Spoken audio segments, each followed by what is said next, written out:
Bože, daj kralju svoj osjećaj za pravdu i kraljevom sinu svoj osjećaj za pravednost.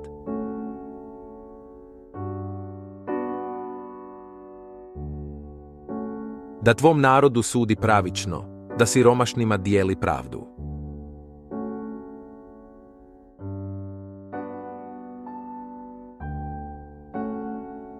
Zbog pravednosti će planine i brda donijeti rod i blagostanje narodu.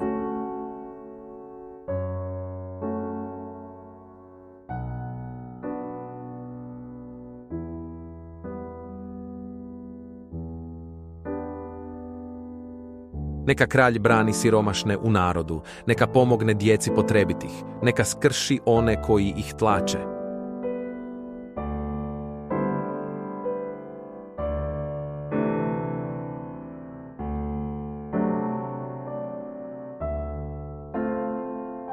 Neka dugo živi kralj, dokle god je sunca i mjeseca u svakom naraštaju.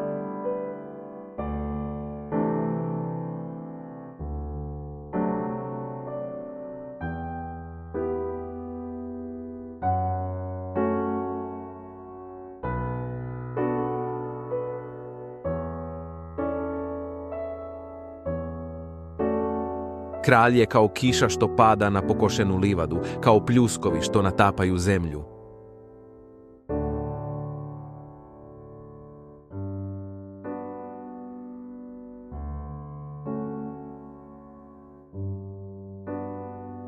Za njegove vladavine pravedni će napredovati, dok postoji mjesec, blagostanje će obilovati.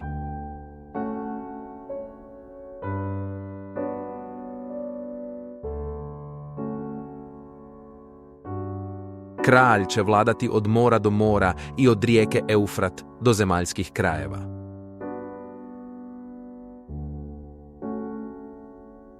Stanovnici pustinje pred njim će klečati, neprijatelji njegovi prašinu će jesti.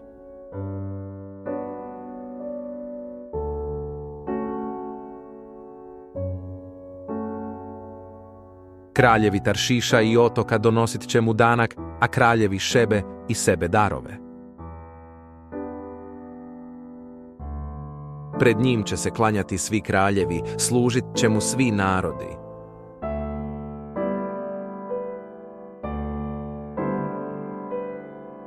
Jer on pomaže potrebitima kad zovu, siromašnima kojima pomoći nema.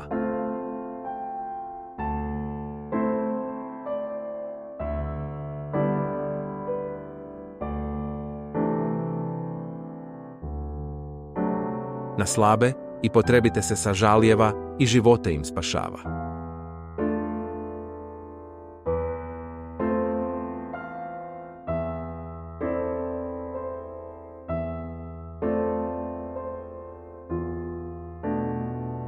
Izbavit će ih od ugnjetavanja i nasilja, jer su mu njihovi životi dragocjeni.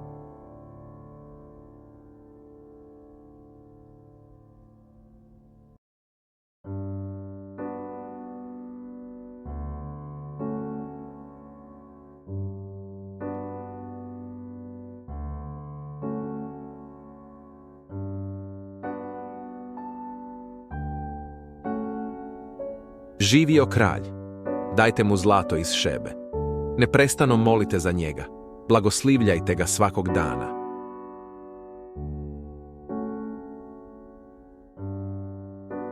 Zemlja će dati obilje žita, prekrivat će čak vrhove gora, kao Libanon bit će plodna. Kao zemlja trave, tako će gradovi biti puni stanovnika.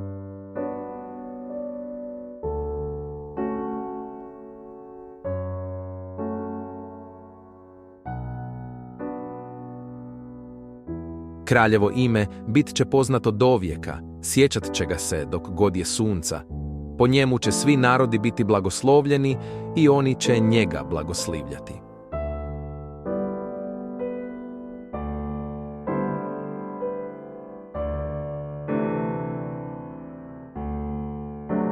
Neka je blagoslovljen Izraelov Bog, koji jedini čini djela čudesna.